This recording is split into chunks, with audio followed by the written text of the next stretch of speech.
I'm going to break the shackles that for so long had bound me to the lost souls in the ghetto. Can't be on the same page when we in two totally different chapters. So how many times we gonna watch our brothers perish? They're already killing us. Because you're poison. I am whatever you want me to be. Do you really think I asked to be like this? Please live it in. I'm sorry for the pain I've dealt. This isn't my fault, but something is off. I am a human being. How did I get here? Or how do I jug a knife against your skin? Find parasites in it. When I say CC, you say P. CC. CC. When I say drop the, you say Mike. Drop the. Mike. Drop the. Mike. When I say I love, you say poetry. I love. Poetry. I love. Poetry. Give it up for Drop the Mic. Let's get it started.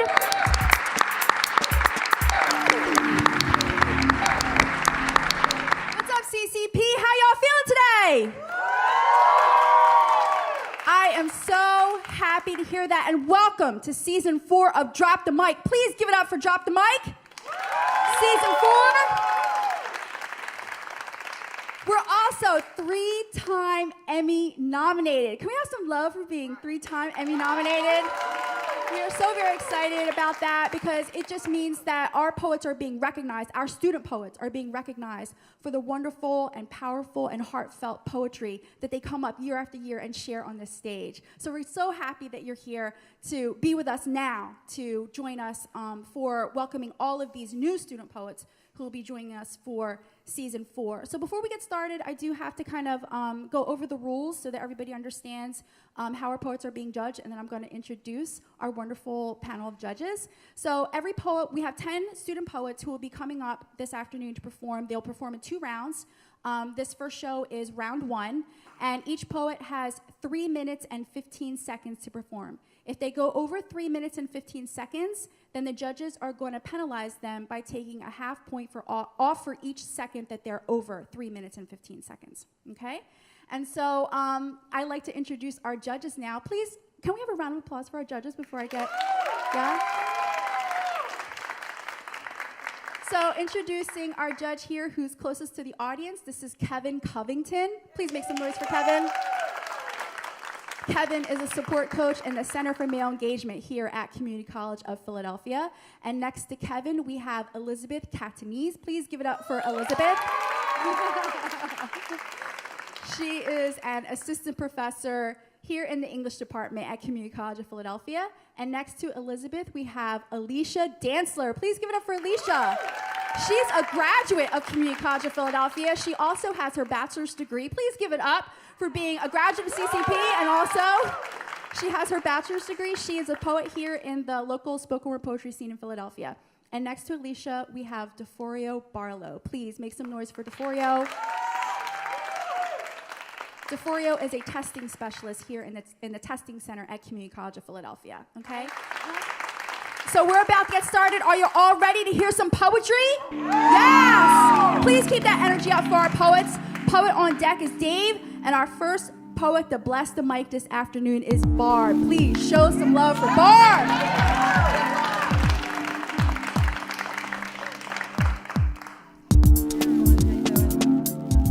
Put me in there first, so I'm like, all right, just get it done, so it's over with, so I don't have to be that nervous, so. I'm so thirsty. I'm in need of mercy. You offer your cup, and as always, bottoms up. I'm greedily drinking as my limbs are slowly sinking. My thirst is not quenched. In my tears, I am drenched. I'm descending. It's unending. What the fuck did I do? All because I asked for some mercy from you. The head on my shoulders, in disbelief I shake. My cries in this chasm, like echoes, reverberate. Then a voice in my ear says, you, come here, you. Poison, liquid hell, yeah, fuck you. My eyes can hardly focus. Bile has puckered my lips. Blood from my nose rhythmically drips. There is nowhere to hide. A monster appears at my side. Our two worlds slowly begin to collide. Hands are pulling at me as I'm being consumed, dragged to my awaiting tomb.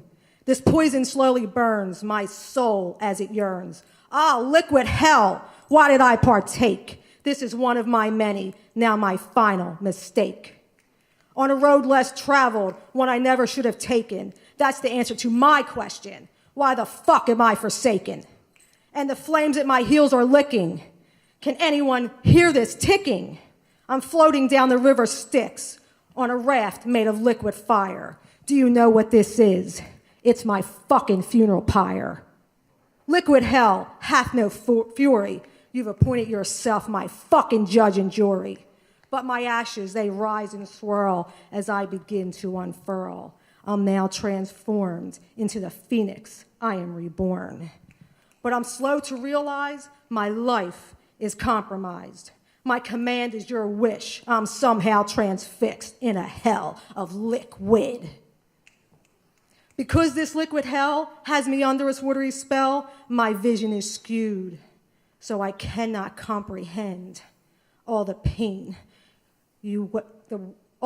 my way you send. But with 2020 I see, this motherfucker is coming for me. Though my breath is shallow, I'm burnt to the marrow. I begin to sprout wings. Icarus is to be thy name. I rise and I see the light. That's hope through the darkness guiding my flight. No longer a shroud, but a shrine. Could this be anodyne? What the liquid hell is this, bitch? My wings of wax have begun to drip because your poison touched my lips. Thank you. Make some noise one more time for Barb. Barb, Barb, Barb. We have to get some comments from the judges, if that's okay.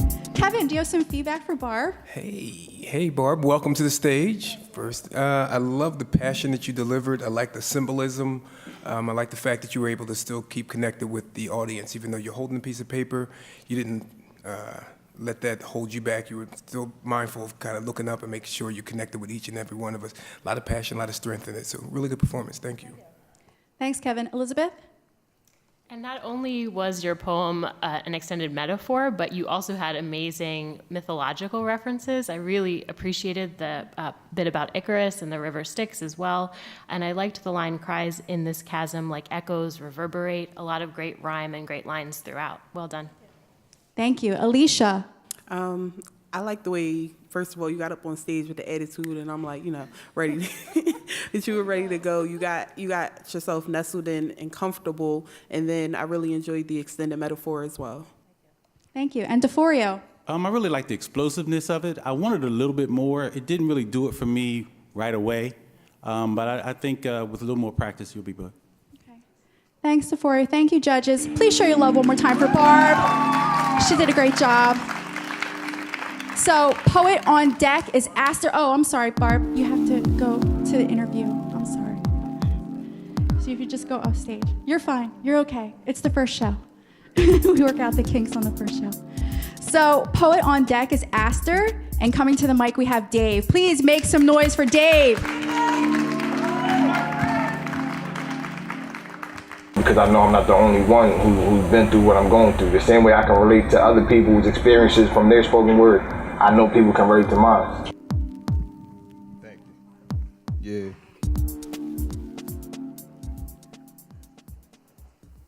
First, I'd like to start by saying that I didn't come here to compete with those who came before me or after for that matter, nor am I here to claim the glory. I'm just here for the experience and to Picasso with my words, paint a story.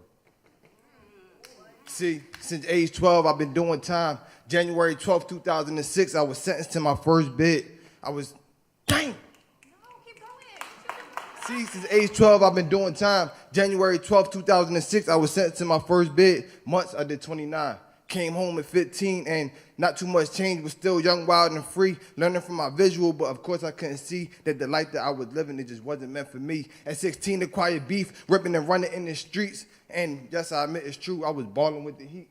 17, I had a son, and I knew I had to make a change, but I didn't. I was still running the streets, and my excuse was I had to eat, plus a son I gotta feed, so I gotta get this cheese, right? Wrong. See, I just felt the need to be free, and everything that I was chasing just wasn't for me. 3 months later, the shackles reacquainted with my ankles and the cuffs with my wrists. Did another bid. While in placement, I was stressing, progressively regressing, a superstar student to the faculty and in class, but alone I was broken. My mental needed a cast, maximum effort to make it out, but the effort didn't last because I made it home at 18. And y'all know how this goes. I caught another bid. But this time I wouldn't make it home till I was 23. 5 years I sat, 5 years I learned, 5 years I had to make a choice. I made a choice that before I see my children grow up fatherless because of my ignorance, I'm going to walk through the hottest of hell's fires. That before my children have to wear a free or RIP dad shirt, I'm going to make it past my condition. That before my children can fix their lips to say, where's my dad? I'm going to break the shackles that for so long have bound me to the lost souls in the ghetto and risen above my condition. That before I follow the path of recidivism, I'm going to make my own path. That before I follow the cycle, I'm going to go square. I made a choice that I'm going to no longer just see with my eyes and hear with my ears, but do both with my heart, because it is through my heart that I live and through my heart that my mind thinks purest. I made a choice that I'm going to be the example for my children that was never set for me. I made a choice to be free. I made a choice to be a better me.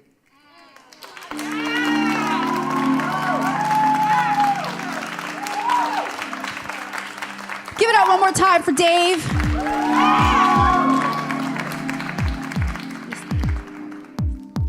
Elizabeth, do you have some feedback for Dave? I found that to be a really moving poem, especially the turn in the middle of the poem. I liked a lot of the devices that were using, the repetition of 5 years, and the shackles, reacquainted with my ankles and how the shackles come back differently at the end. And I think just the timeline aspect was working really well for me. I was very moved by your poem. Thank you. Thank you. Alicia. I probably say this every season, but when you get up, you start your poem, only you know what you're about to say. So get comfortable, and if you mess up, keep going. Don't let it throw you off, because you were able to connect with the audience just with your passion. So just let that drive you and keep you moving. Thank you. Thank you. DeForio. Yeah, I agree with Alicia. I think that you recovered very well, but you can't let that take you out of your game. All right? You always stay focused with it. But I think you did a good job. Thanks. And Kevin. Yeah, I really like the piece. I like to see the growth within the piece too. I like to see, as Elizabeth was talking about, you started at one piece, at one way within the piece, and then you started to talk about your own personal growth. And like Alicia said, you connected with the audience immediately. So just go ahead, just rock with that. You know what the piece is. Own it and do it, man. Really good, really nice. Thank you. Thank you, judges. Please, one more time for Dave. So the poet on deck is Amir, the foreteller, and coming to the mic, we have Aster. Please put your hands together for Aster. I always wanted people to hear what I wrote. It's like hear what I wrote. So it's been a dream of mine. Hello, I'm Aster. I don't know if I wrote this I wrote my poems just for fun. So there's not really any competitive, just for fun. So okay. It comes from the okay. Collection of the painter, the one who colored the world, Arua. The first story in this book I made. Title: Within the White.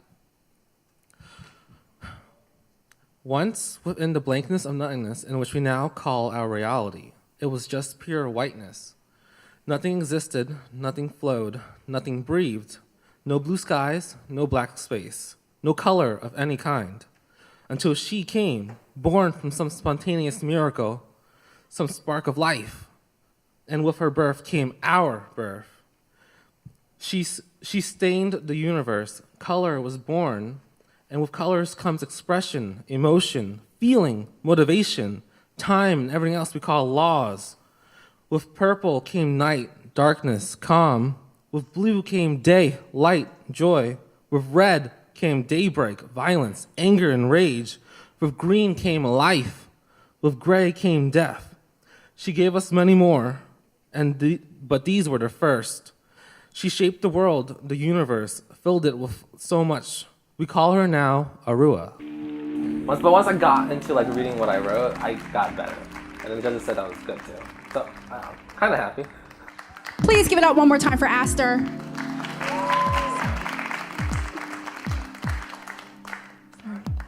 Alicia, do you have some feedback for Aster?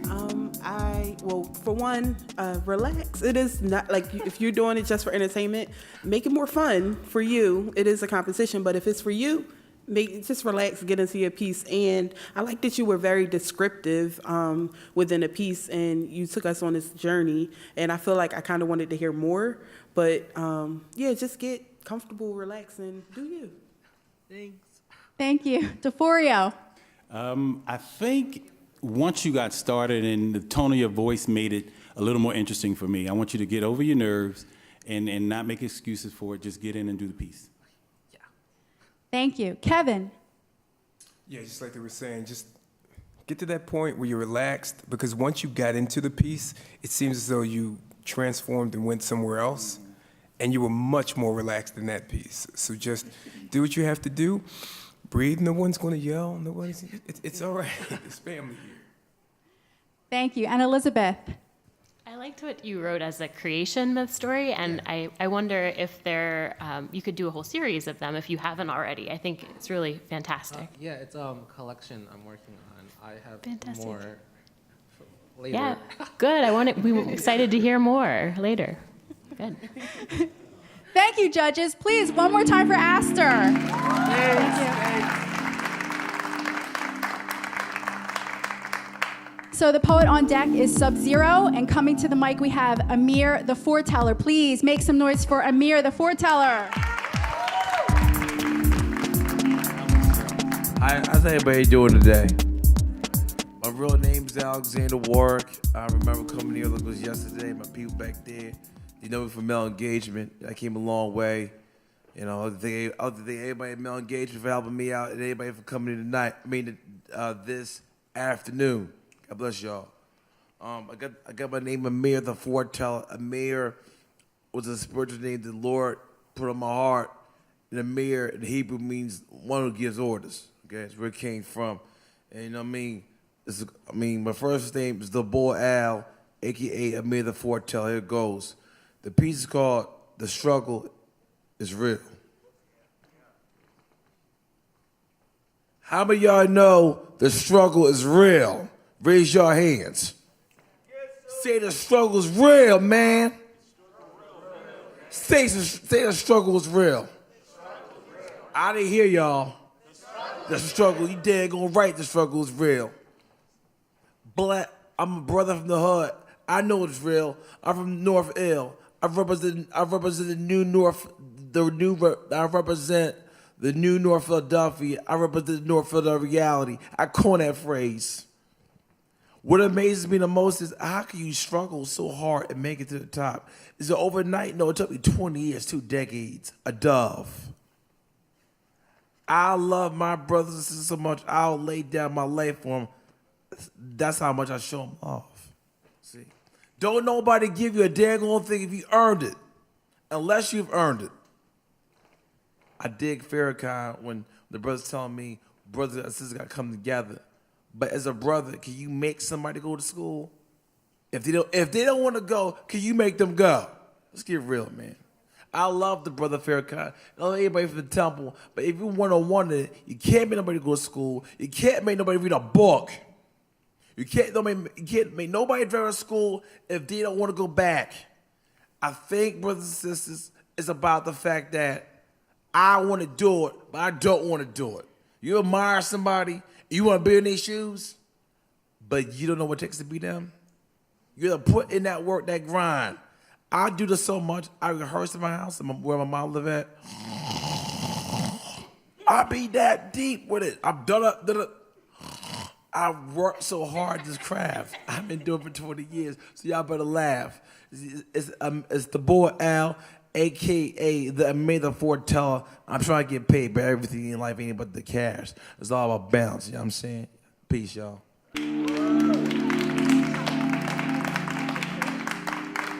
Make some noise one more time for Amir the Foreteller. One more time, everyone.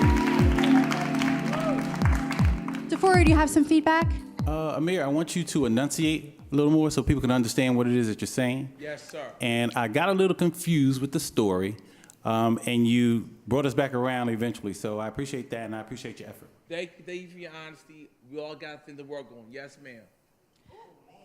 Ma'am. I'm being respectful. I'm sorry. Sorry. Kevin. Thanks, DeForio. Yeah, so Alex, I had no idea that you did poetry, man. So it takes a lot to get up there. Like the foyer was saying, just can maybe take your time with the piece and see what's going on. You formed an immediate connection with the audience, which is really key in doing any type of performance, anything like that. So continue working and continue luck on it, man. My brother, thank you, my brother. Okay. Elizabeth.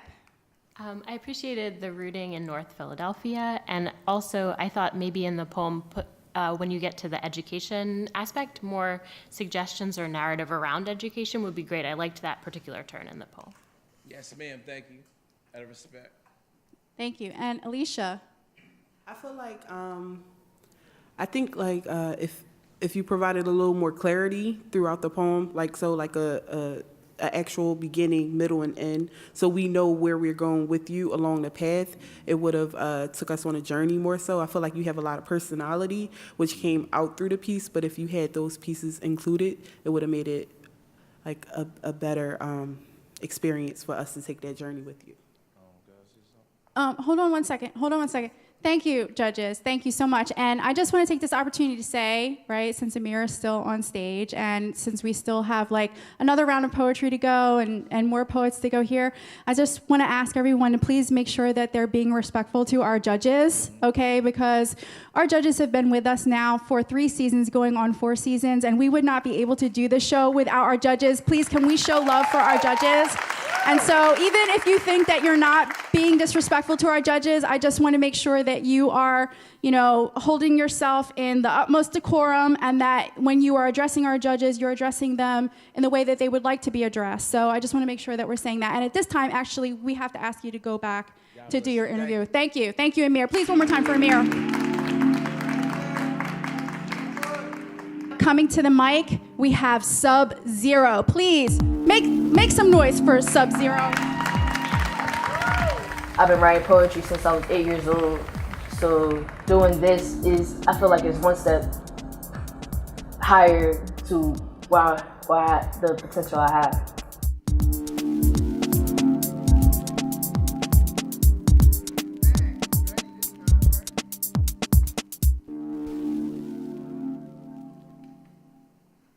I want you, but I can't have you. Simple words that crush any soul. Knowing the fact you're craving that person whole aura slowly drive the mind insane. The potential love kept under lock. Vivid dreams start to soar like eagles. To the point, feelings and emotions are not equal. That person's presence becomes a tease, an opportunity for anxious words to leave. To tell you how I feel. To tell you that your smile turned my gray skies blue. To tell you that anything that you do matters to me. How I anticipate each conversation we have every day. Feelings growing deeper, moment drawing closer.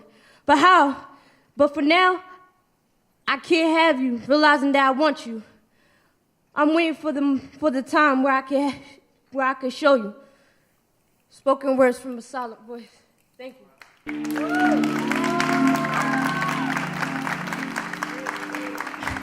Please show your love one more time for Sub-Zero.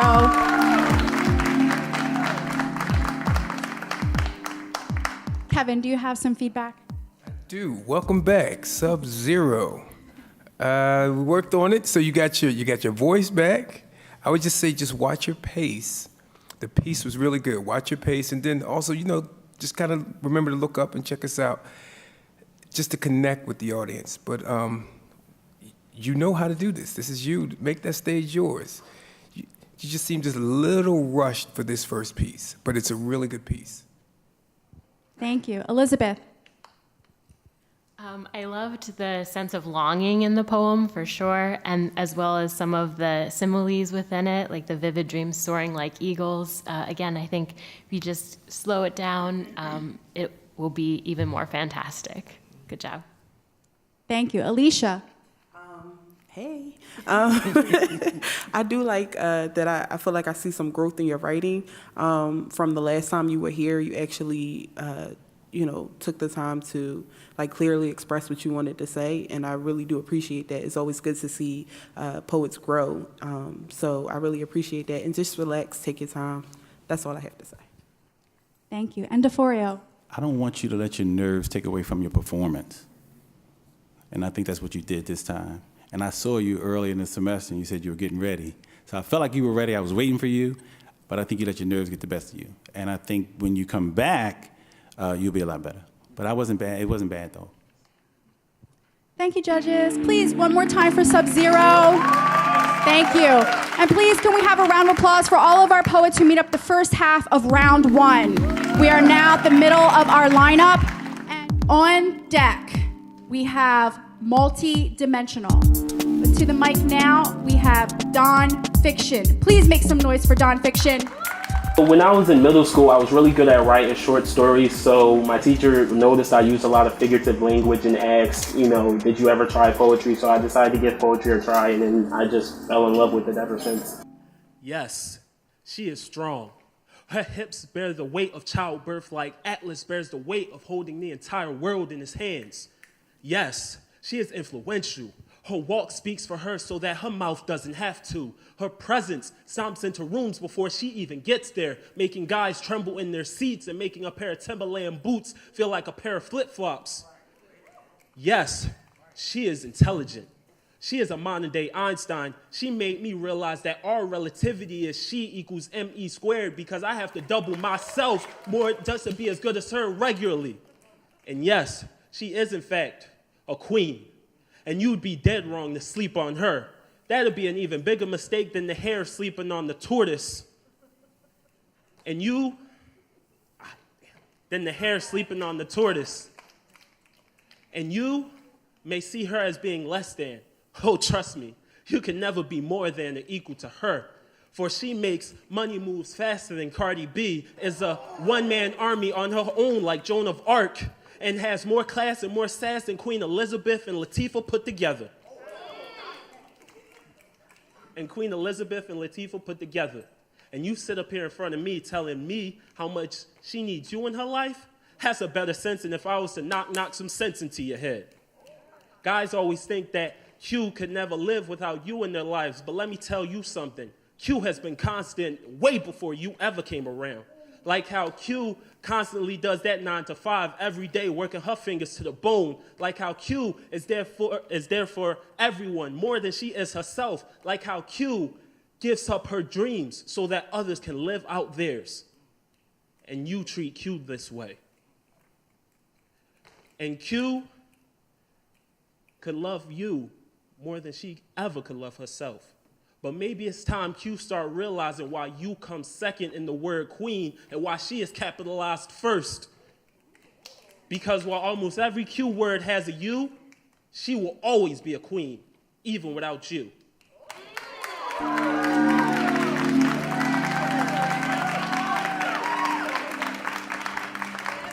One more time for Don Fiction. Elizabeth, you have some feedback?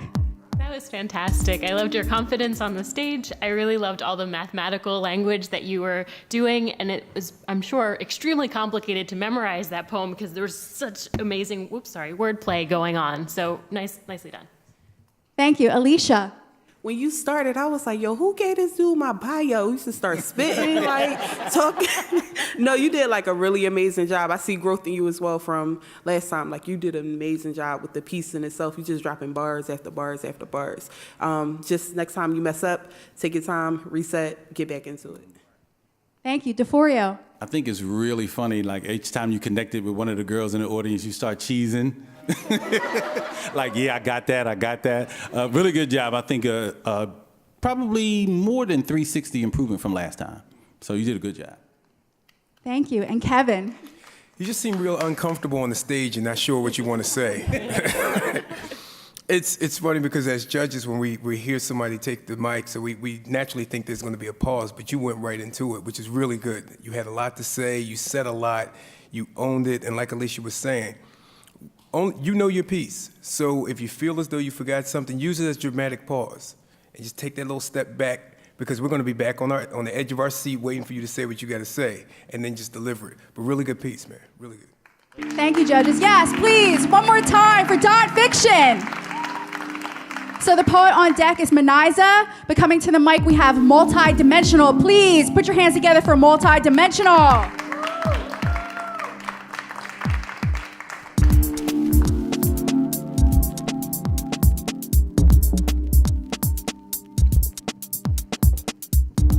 Hello, everybody. How's everybody doing? All right. Can I ask y'all a question real quick? I just want to know, how many of y'all had a secret that y'all wanted to tell your parents, but you knew how they was going to react about it? Pretty much everybody, right? Okay. Tell me you could relate to this story somehow. I get a phone call from my mother. I'm at work. She's snapping. Why didn't you tell me first? Well, I wanted to tell you, but the way that you reacted with my older sister when she changed her name and changed her identity, I saw how you played the devil's work. You claimed that you're God and thou shalt have children, but the way that you switched up on your own, it really made me hurt. My sister came out of that closet. She told me who she really was. She told me that she was supposed to be a girl, but she was born a man, so she had to change that. And she told me at the age of 6, she looked at me and she said, Stephen, I just hope one day you'll understand.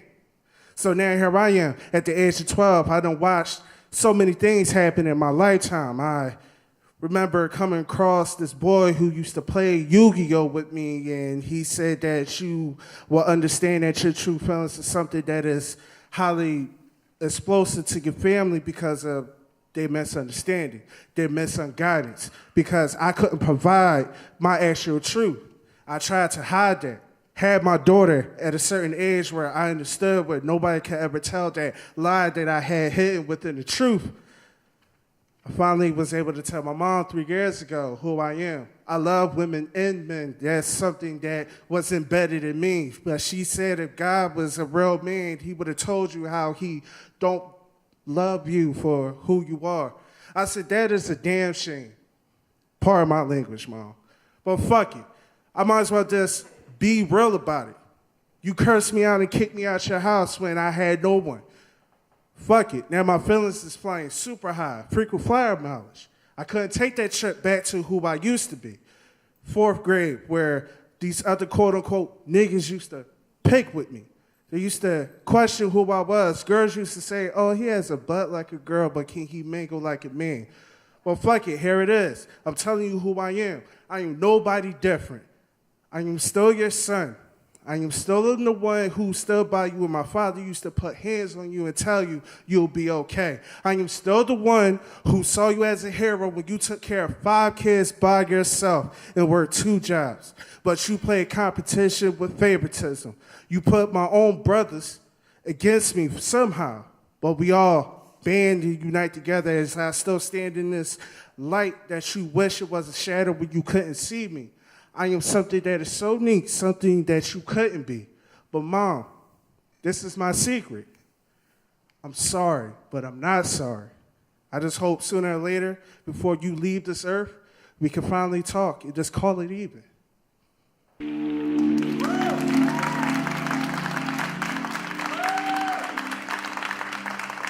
One more time for Multidimensional. One more time. Alicia, do you have some feedback? Yeah, you seem really comfortable on stage, which I enjoy because you just jumped into your piece, as well as got the crowd engaged. My one bit of feedback would be to, I kind of wanted to hear the distinct difference between you talking and your mom, just so it could add that, extra layer. I kind of wanted to hear that, but it was a dope piece. Thank you. DeForio. I appreciated the open letter format. I thought it was very honest, very pure, and very natural. I thought you did a good job. Thank you. Kevin. Yeah, I think the piece kind of reflects your name, multidimensional. So it's really deep. It was, it brought us in with the open letter, as DeForio was saying, and you took us for an uncomfortable ride, and that's good. It's authentic, and it's what we really like to hear and what we like to see. So I appreciate your authenticity, and thanks for sharing it with us, man. Really good piece. Thank you. And Elizabeth. I really appreciate poems that are about coming out too. Like, they're really important. I loved this particular poem because of the natural storytelling.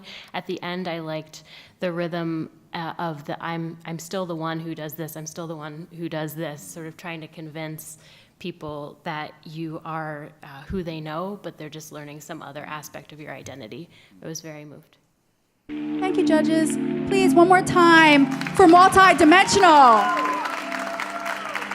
So the poet on deck is Ty J, and coming to the mic, we have Maniza. Please, show your love for Maniza.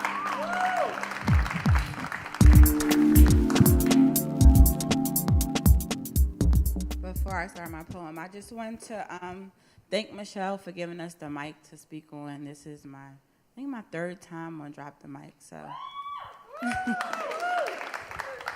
The name of my poem is Daughters. To all my black daughters, I want to teach you that you are the complexion of envy, golden black to go with your golden history.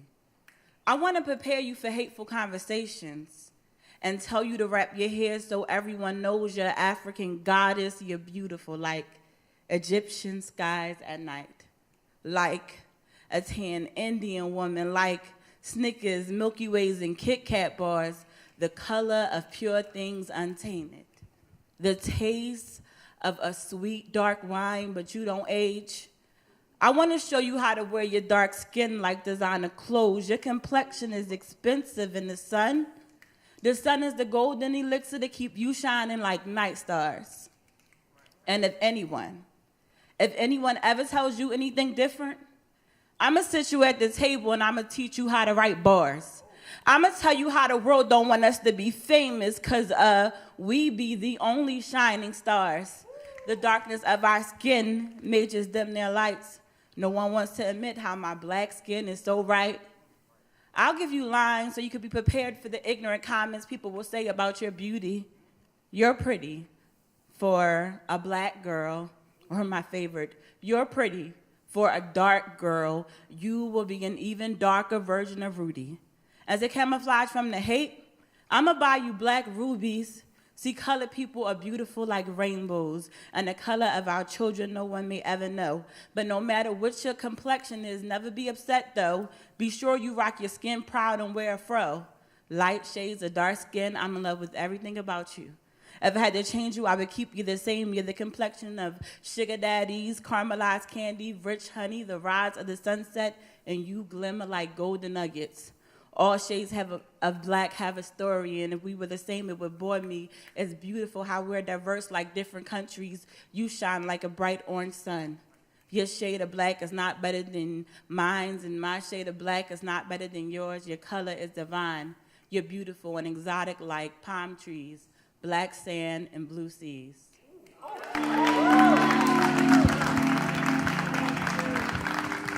Show your love one more time for Maniza.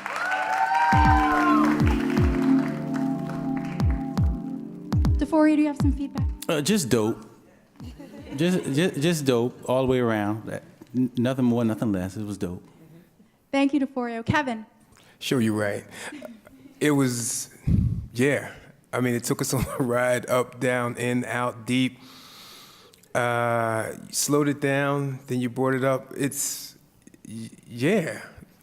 DeForio, dope? DeForio, dope? Okay, dope. Thank you, Kevin. Elizabeth. I don't have much to express either except for appreciation. I think you're so confident on stage. It just, I felt so drawn into what you were saying, as much by your tone and your confidence as by the similes and metaphors. Really beautiful. Thank you. And Alicia. I'm gonna be extra hype and just go through everything since, I like your stage presence. You got up there, you commanded the stage very well. I feel like this is a conversation you can sit down and have with your daughter. It was that personal as well as your delivery, your tone. And I love the content of the poem, and you had the one line that stood out to me, color people are beautiful like rainbows, dope, like everybody already said, so. Thank you, judges. Please, one more time for Maniza. So the poet on deck is Soothsayer, and coming to the mic we have Ty J. Please put your hands together for Ty J.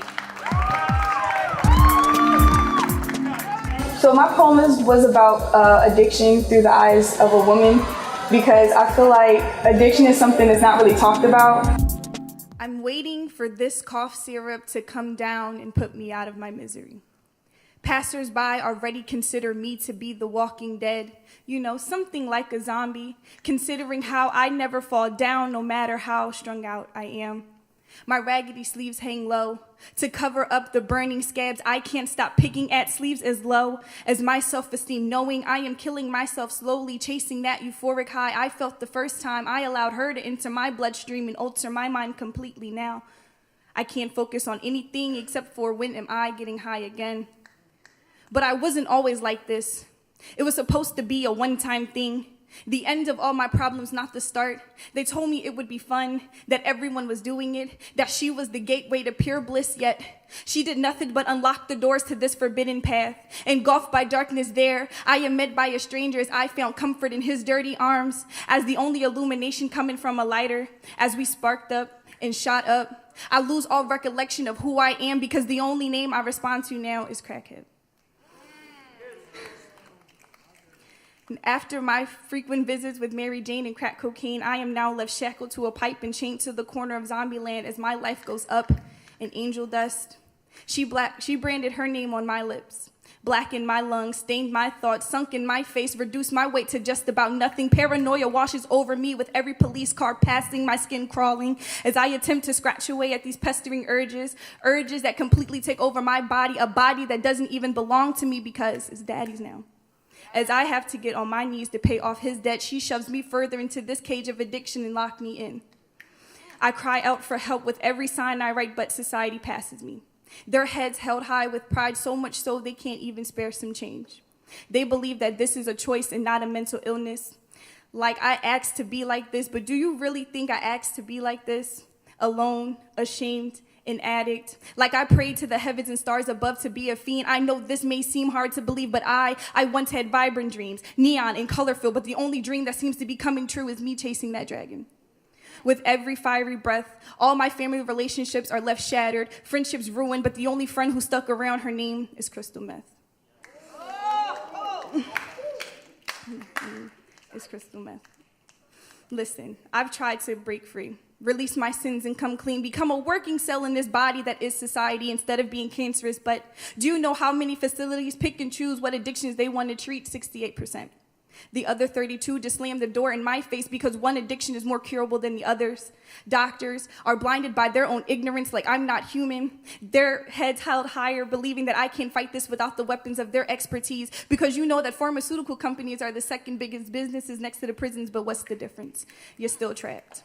But I have a better key, a remedy of hope, determination, faith, and a sprinkle of support from the very few who still believe in me will be the straw that'll break the hold she has on me. So yes, I am an addict, as acknowledgement is the first step to ascension. Thank you.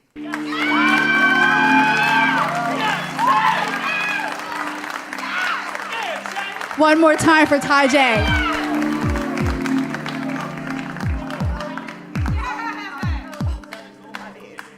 Kevin, do you have some feedback? Damn. Damn. Like, I'm sitting here looking at the clock, like, are you going to get this in? Are you going to get this in? 2 seconds to spare. Your flow is crazy. It's ocean-like, smooth on the surface and went deep. It's a great piece. It is a great piece. Let me go before my time is up. Thanks, Kevin. Elizabeth.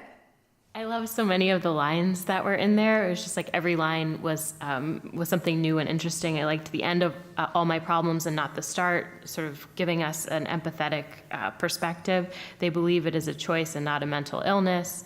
And then the metaphor that was about cancer, I believed I would be the working cells in this body and not cancer. So much going on there. That was fantastic. Thank you. Alicia. Y'all got me writing a lot today going in, and I can't read everything, but I like the way you took the topic of addiction and personified it throughout your piece. You had a clear, precise message that you wanted to get it across, but you were also creative in doing that, and the tone of your voice was just perfect for getting that out. So that was amazing. Thank you. And DeForio. I definitely think that your stage presence was on point. I also think that everything that you said was very truthful. I thought that the truth about addiction, the truth about doctors, and the truth about pharmaceutical companies is very, very real. I also like the fact that you didn't have any shoes. I got comfortable. Real comfortable. Thank you, judges. Please show your love one more time for Ty J. So the poet on deck and rounding out the first round of season 4 of the first show of Drop the Mic will be Evo. But coming to the mic right now, we have Soothsayer. Please make some noise for Soothsayer.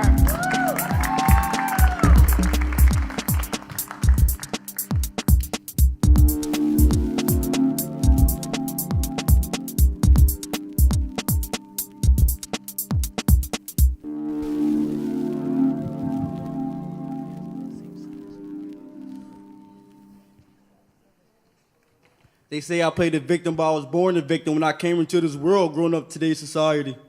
My mom told me you can't trust no one because the first thought in their head is to lie to me. God looking down from the heavens, so I look up and say, I'm going to make you proud of me. Can you protect me from the bullets, from the ones that's trying to take shots at me, who also go hand in hand with the ones that's trying to cut me open just to see what's inside of me? They ask me, who do I do this for? So I do this for me, I do this for you. So I want to say, I got to say, we got to come together again. Some but find a way. They label us as dogs because somehow we start to walk astray. So we got brains but do not think.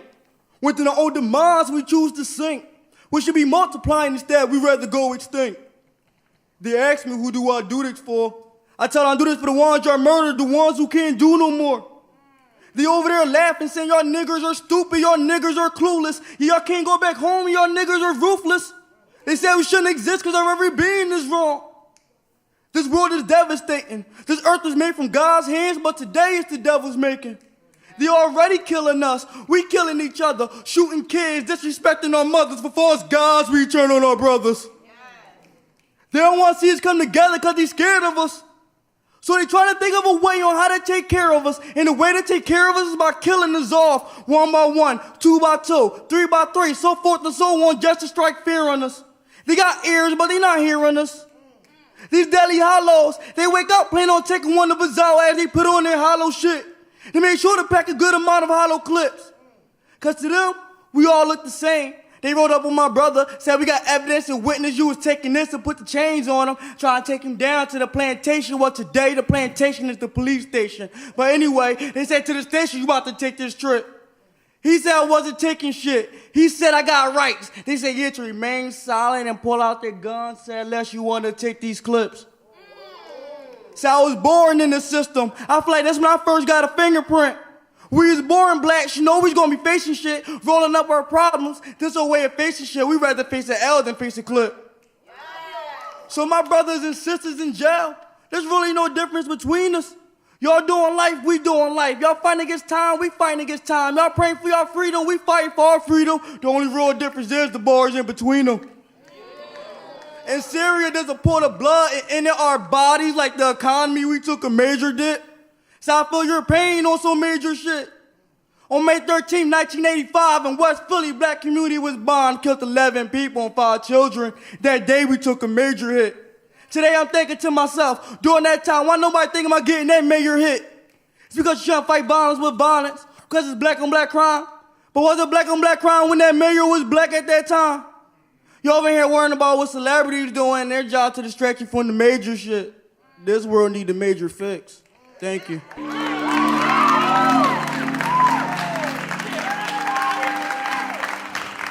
Give it up one more time for Soothsayer. Elizabeth, you have some feedback? I appreciated the line, they've got ears, but they aren't hearing us, and I hope that many people hear that because you have so many important things to say. You laid out a whole slew of problems that need to be addressed in that 3 minutes, so great job. Thank you. Alicia. All right, so I'm a huge Tupac fan, and that's what I got from you when you started. I'm just like, yo, this Hail Mary right now. Like, and you start going in, it was so much pain and honesty in your voice, and you have like a stage presence. It's intense, but it's controlled. And I think that's like dope and amazing. Good piece. Thank you. DeForio. So I was surprised the voice that came out of you. And as soon as you started speaking, I think that me, along with everybody in the audience, focused in on what you had to say. I think in terms of stage presence, you did a phenomenal job. Poetry, phenomenal job. Message, phenomenal job. Thank you. And Kevin? Yeah, I felt Pac, I felt a little Saul Williams in there, but it's also like a hallelujah poem, because every time you say something, you're like, wow, amen. Yeah, yo, I mean, today the plantation is a police station. The only thing that separates us is the bars. We're like, whoa. We're like, dear mama. Great piece, man, great piece. Thank you, judges. Yes, please put your hands together one more time for Soothsayer. We have our last poet rounding out the first round of the first audition show of season 4 of Drop the Mic. Please make lots of noise. Show your love for Ebo.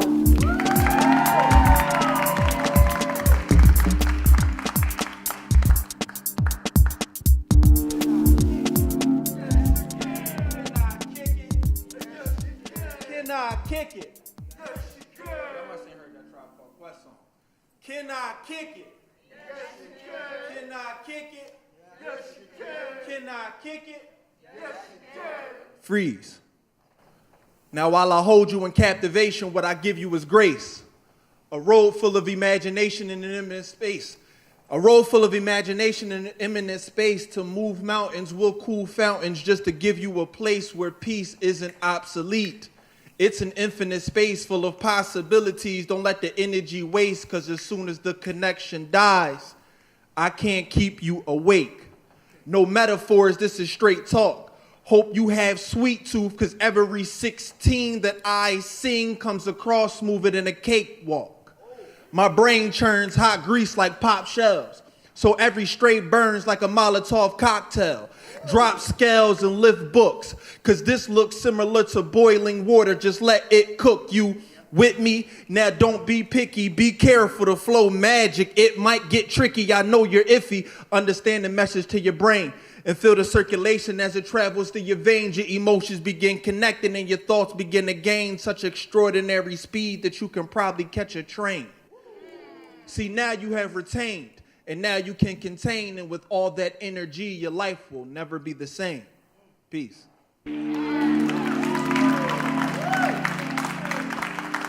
Put your hands together one more time for Ebo.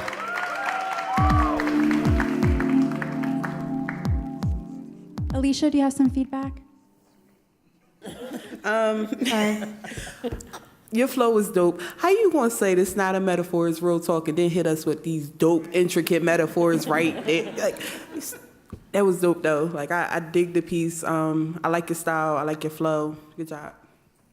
Thank you. DeForio. I like the way you connected to the audience. The eye contact is important, along with the message. So I think you did a good job. Thank you. Kevin. Yo, man, a lot of love. Yo, right there. Yo, it's anytime you start off with something with Tribe Called Quest and then go right into your flow, you own the stage, man. Do your thing.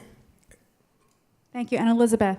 I like the train metaphor at the end a lot. I would pause slightly more during the poem because I missed some of the really awesome parts. But overall, I thought it was fantastic. Thank you, judges. Please, one more time for Ebo. And can we also have another round of applause for all of our student poets here in round 1 of audition show 1 of season 4 of Drop the Mic. Give it up for yourselves as well as our audience. And of course to our judges, our wonderful judges. We can't do this without our judges. So everyone have a great afternoon. Thank you so much.